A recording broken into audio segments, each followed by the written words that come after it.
घरे पशिला गोठ छड़ा दंता हाथी भांगिला जौतुक सामग्री खाईगला घरे साइता थिबा धान चाउर भांगी पड़िछंती विवाहिता दंपति आश्वासना देइछि वन विभाग।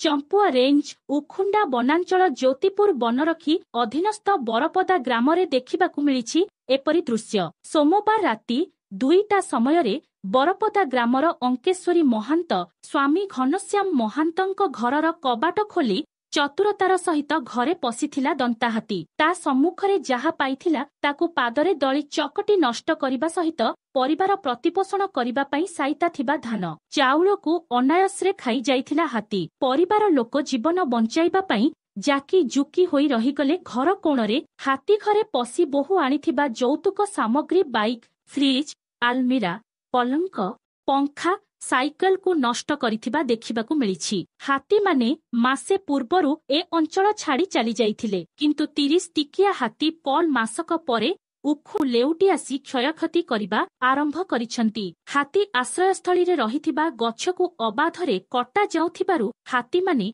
निरापद आश्रयस्थल सहित खाद्य पाउ नथिबारु गाकू पसि आसुछंती। खाद्य अन्वेषण रे हाथी द्वारा क्षतिग्रस्त होइथिबा जिनिसर आकलन करी सरकारଙ୍କ नियम अनुसार क्षतिपूरण प्रदान कराजिबो बोली उखुंडा वनपाल कहिसंती।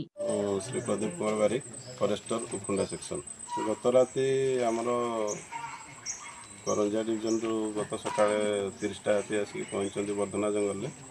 राति दलटी गोटे जगह थिले आ गोठछड़ा दंथाटी घर गाँ भितर पशि आसला जोटा कि कारी मध्यरात्रि घर भितर पशि जाइथिला। पशि तांकर पलंक फ्रिज आ विभिन्न प्रकार आसबाबपत्र मोटरसाइकेल सब क्षति करिछि। धान चाउल थिला ताऊ खाई जाइछि। तो सब क्षतिपूरण आकलन करिक सरकार नियम अनुसार क्षतिपूरण करा। ब्यूरो रिपोर्ट बैतरणी खबर।